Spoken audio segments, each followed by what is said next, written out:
Hi, my name is Colin Graham, and I'm the animation director on Watch Dogs 2. Today we want to give you a look at our free-roaming demo and give you a more detailed look at the open world and the Bay Area. This video is recorded from an alpha build of Watch Dogs 2 running on PS4. In Watch Dogs 2, we've expanded our hacking tools to give the players more options. By tapping and releasing the L1 shoulder button, we can do a contextual quick hack on this person. If we want more hacking options, we simply hold the L1 button while focusing on our target. Now we can see that there's 4 contextual hacks available on this car. Using the L1 button in 2 different ways allows the players to have fast access to the most common hacks, but it also opens up additional contextual hacks. This gives the player more hacking options than before. We've also added a NetHack view to the hacking toolkit, which allows you to toggle a digital filter to see the world like a hacker. We can easily pick out hacking opportunities and also pick out strange digital signals and data anomalies that are of interest to us. The orange signal indicates that there's a person whose digital profile has interesting properties for us to investigate. So let's take a closer look. When we're exploring the world, NetHack is a very useful tool to help us identify people or items of interest. It's a really good idea when you explore the open world to use your NetHack and look around because you never know what you'll find. We can hack into his phone and read his text messages to get a clue about what's happening. As a hacker, it's really easy for Marcus to get someone's personal information. This guy's text messages indicate that he's experiencing strange behavior happening on his phone. He seems to think that it happens every time he comes to this exact area. Let's see what our DedSec teammates think about these strange signals. That felt like a rock star pose. Found something weird. Sweet. Get a picture. No, I mean, my MC catcher detector is going off. We really need to find a better name for that. Why? That's the technical name. My stingray sniffer tells me somebody's leeching data off of people's phones below. Looks like the data's going to Coit Tower. See? Weird. Weird indeed. Marcus has detected that there's an illegal Stingray box deployed somewhere around Coit Tower. We now have access to a new DedSec operation, and we can track it with our DedSec app. You can do any operation you want in the order that you want, as long as you've discovered it and it's in your DedSec app. With the NetHack, we can see the Stingray box is deployed all the way on the top of Coit Tower. But since the tower is closed, we're going to have to find another way to reach it. You still have a little on your nose. In Watch Dogs 2, Marcus has some custom-built toys to play with, so we can just deploy our quadcopter and fly it to the top. Coit Tower is an iconic landmark known for its great view. From here, you can see the whole city is accessible. You can visit landmarks like Sutro Tower, you can explore Golden Gate Park, or take a drive across the bridge to Marin. You can sail the bay on a sailboat, or you can visit Alcatraz, or maybe take a selfie with the sea lions on Pier 39. You can also travel across the Bay Bridge to Oakland, or take the freeway south to Silicon Valley. You can also take your time and explore San Francisco's diverse neighborhoods like Chinatown, Castro, or even the Tenderloin. With the drone, we can easily hack into the Stingray box and track its source. This one is operated by Greystrom, who are illegally installing these boxes all across the city. The open world is full of opportunities like this DedSec operation. All you have to do is explore the environment using NetHack and the Profiler to find them all.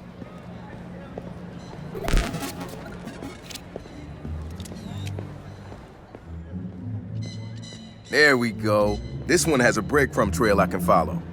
Nice. Where's it go? Looks like Greystrom set up a warehouse out by the piers.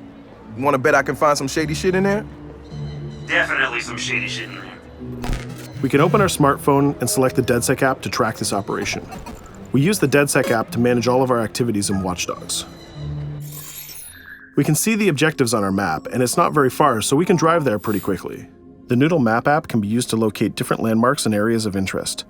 The entire Bay Area is yours to explore from the very beginning of the game, so you don't need to unlock anything. There's also a shop on Pier 39 where we can customize Marcus's outfit, and there's some other open world activities we can check out along the way too. Let's take this car and head down to the waterfront. Cars are particularly vulnerable to a hacker like Marcus, and you can acquire a skill that allows you to simply unlock any car in the game with your phone.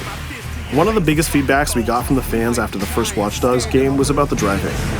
We've significantly improved the driving to make it more responsive and accessible to a wider number of players. Driving was reworked extensively with a team of experts from Ubisoft Reflections. This is a particularly important improvement because San Francisco is known for its steep hills and its tight winding streets. Of course, driving and hacking go hand in hand, and you can still hack steam pipes, traffic lights, and you can also hack individual vehicles. As you can see, it's much easier to drive through the city in Watch Dogs 2. Let's pull up here at iconic Pier 39 and take a quick look around.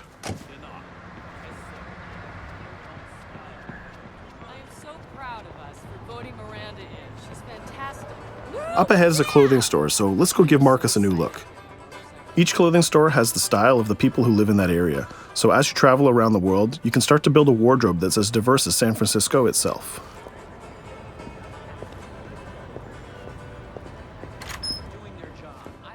There are over 700 unique items of clothing that Marcus can purchase to wear, with over 1 billion possible combinations. We can go into the fitting room menu and browse a selection of items found in the store. Let's start by switching up Marcus's jacket. Each item of clothing in the shop is handcrafted to fit Marcus's overall look. You can mix and match any pieces of clothing you want. You can change your hat, glasses, face mask, bag, shirt, pants, and shoes. There's some nice normcore hoodies in here, but I think we should go with the shirt with the giant skull on it. Let's take a look at what we got for shoes. Since people who come to Pier 39 are often tourists, we have styles of shoes that they would buy. We can go with these comfortable gator shoes or maybe some open-toe sandals. Or if you really want to make a statement, you can buy the awkward socks and sandals combo.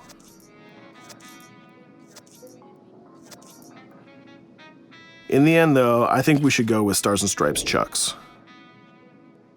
We could really stay here all day trying on clothes, and each store has a wide variety of clothing options, so you can really make Marcus look the way you want. From biker leather to hip-hop, from pinstripe suits to tie-dye tank tops, you can really craft the look that's unique to you. In Watch Dogs 2, you manage your activities from your smartphone. There's an app shop, a media player, the DedSec app, and a research app that allows you to develop new skills. Let's take a look in the app shop to find the ScoutX app. San Francisco is full of iconic landmarks, so as you explore the world, you'll find new ScoutX objectives in the app. Once we've installed it, we can find nearby landmarks and go check them out. When you visit San Francisco, there's so many great landmarks to visit. The ScoutX app will be like your tour guide in Watch Dogs 2. We're right near the crab statue on Pier 39, so let's go to that one right now.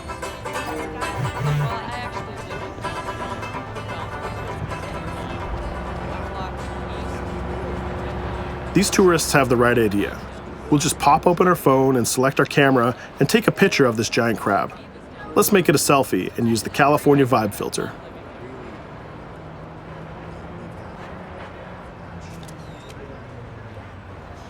What's that? Uploading the photos to the ScoutX app will give you more followers, and you'll need those followers to progress through the game. So we had a look around and we bought some new clothes, but let's get back on track and head to that next pier, and we'll take care of that stolen data at the Greystrom site.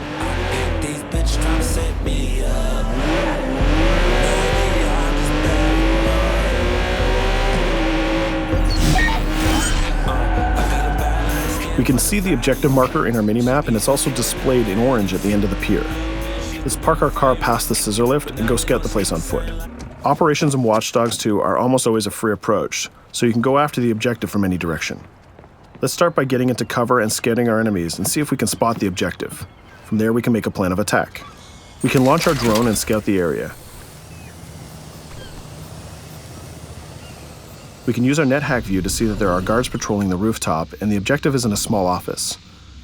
There are also some civilian workers that might notice us, so we need to avoid them too. In the NetHack view, we can see that the door is electronically locked, but it can be bypassed by a junction box on the lower level. The connection is shown in a red line. Unfortunately, that box is protected by an armed guard and an attack dog. So we'll probably have trouble if we try to sneak past the dog in person, but luckily Marcus has another toy, which is the RC jumper. This little guy is small and much harder for enemies to detect. The RC jumper is another DedSec gadget that gives Marcus a different way to approach obstacles in the layout. The RC jumper has this cool little robotic arm that's been hacked into the body. This allows him to physically interact with objects and allows Marcus to stay safely hidden. Now the junction box is unlocked and we can open the door upstairs. We can hack that scissor lift that we passed on the way in and reach the rooftop.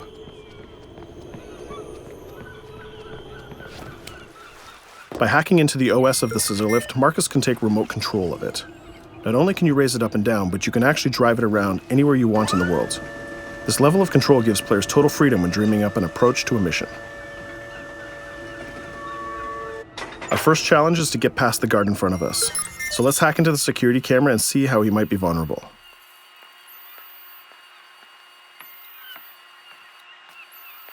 There's an industrial air conditioner unit that we can hack. We can set it to explode when the guard comes close, and we can hack it to attract the guard with a strange noise.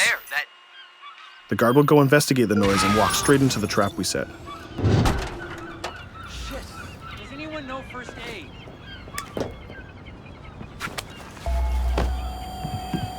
And just like that, we've taken out the guard, created a distraction, and slipped into the compound.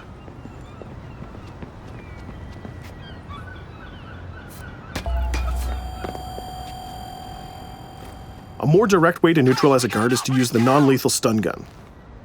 Marcus has an array of non-lethal tools and techniques, and you can complete the entire game without actually killing a single enemy. Since we already unlocked this door with our RC jumper, we can just quick hack it to open it. Now we're in the room, we just need to install one of our custom DedSec boxes into this Bloom terminal, and we've completed our final objective. All that's left to do now is escape undetected. Each operation we undertake will give us more followers. And more followers will allow you to take on even bigger operations. So let's get off this pier and explore a little bit more.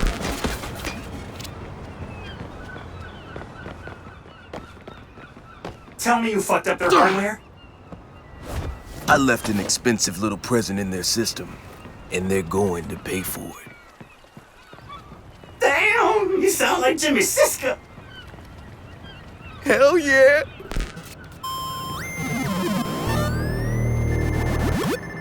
Up ahead, we'll notice there's another player hanging about. He's easy to spot because of the purple icon and the gamer tag over his head. In Watch Dogs, your game session can be seamlessly merged, and you will often encounter other players exploring the world just like you. This guy looks really friendly. We have an opportunity to join up and form a co-op party, so let's send him an invite.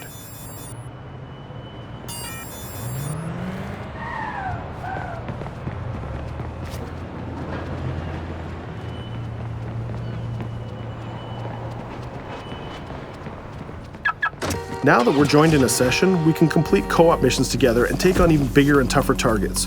2 hackers are better than 1.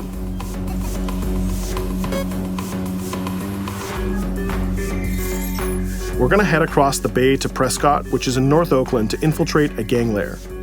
We can get there by driving across the Bay Bridge together.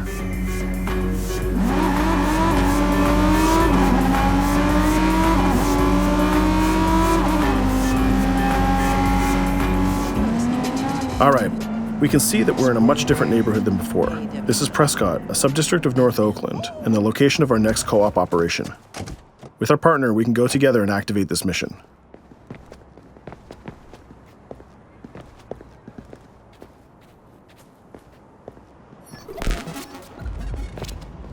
Marcus, we have operations popping up everywhere. Some of them are 2 hacker jobs. Where you need me? Sending you the coordinates. And Marcus, it works both ways. When you need help, fire off a call and we'll send someone your way for the assist. This area is a free approach, so we can tackle it any style we want. Since we're now 2 hackers working together, we'll cover our partner from the sky and help him out with some well-timed hacks.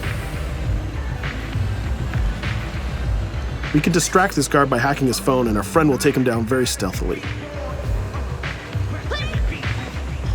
We'll continue to scout the area and find more lookouts, like this gang member on the rooftop. You can automatically tag them, and once they're tagged, both players can see them. Our partner is going to sneak up on the rooftop and take out this guard, and we can help him with some well-timed hacks. If we use a contextual hack on this transformer box, we can attract the guard. Our partner has an easy shot with his stun gun from that distance.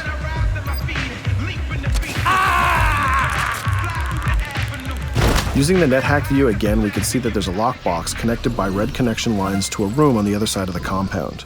Inside this room, we see our 2 targets meeting up, and it's a perfect place to take them down simultaneously. We need to get that box unlocked and get into that room. As we continue to scout this area, we can see this compound has a lot more guards than the last one, and they look very heavily armed. We'll need to take care of these guards if we get detected. There's also a car parked in the garage, so we might need that to escape later. Let's go back to our friend and get him to disable that junction box so we can unlock the door to our target. The drone has a lot of flexibility, and it's small and hard to detect, but the trade-off is that you can't physically interact with objects like this junction box. But it's not a problem for our man on the ground to do that for us. The signal lines have changed from red to blue, so now we know that we can open the doors and get to our targets. Scouting phase is done, so let's get up on that rooftop with our partner and get close enough to neutralize these enemies. We can hack these junction boxes and set a proximity trigger on them. They'll explode if an enemy passes through them, but they won't be triggered if we pass through them ourselves. We can also deploy electroshock mines from our inventory, and they're fully hackable too. It's a good idea to leave traps for your enemies in case they try to flank you. Our partner is camped out by the door ready to rush into the room, but we're going to create a distraction first. We'll get into position behind these crates, and this time we'll launch our RC jumper. Once our partner opens the door, we'll zip in and create a distraction.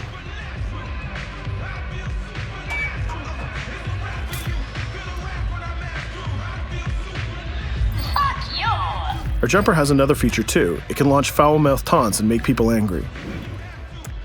Now's our chance. The gang leaders are distracted, so let's rush the room. This guy was pretty tough, but getting a thunderball to the face will ruin his day. Now we have his cell phone and all the evidence that we need. We just need to plan a way out of here. We can switch back to our quadcopter, which is hovering where we left it, and take a look at what's going on from the sky. We can see one of the guards is rushing up the stairs to help his boss, but our partner has that door covered with his DedSec rifle. There's another guard on the ground level who's alerted to our gunfire, so let's use a contextual hack on him. We've changed his profile to make a rival gang think that he's a police informant.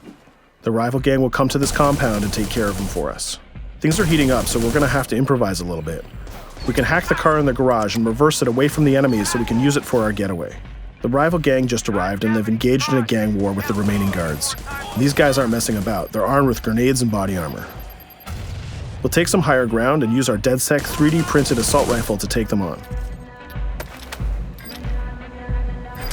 They're here somewhere. Find them. Hey, we lost us. Our goal, we better leave it.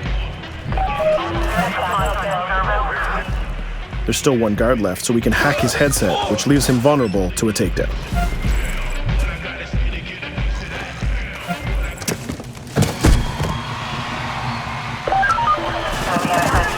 Let's take our stolen ride and get out of here before cops show up. And just like that, we're home free.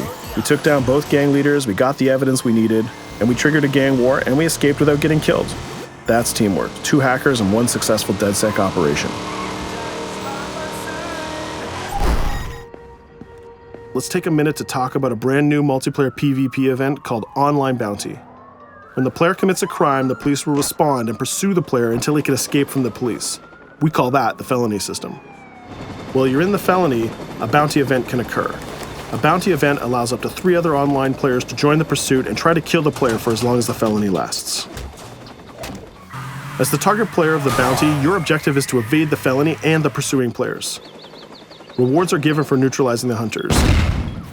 And the objective of the hunters is to neutralize the target player. Bounty is a seamless PvP event that's triggered by your player style and how you interact with the police. If you are the type of player who's always in conflict with police, you'll have a higher chance of having a bounty placed on you. But if you can neutralize the hunters, you'll get additional rewards. I hope you've enjoyed our walkthrough of the open world of Watch Dogs 2, and I hope to see you online November 15th.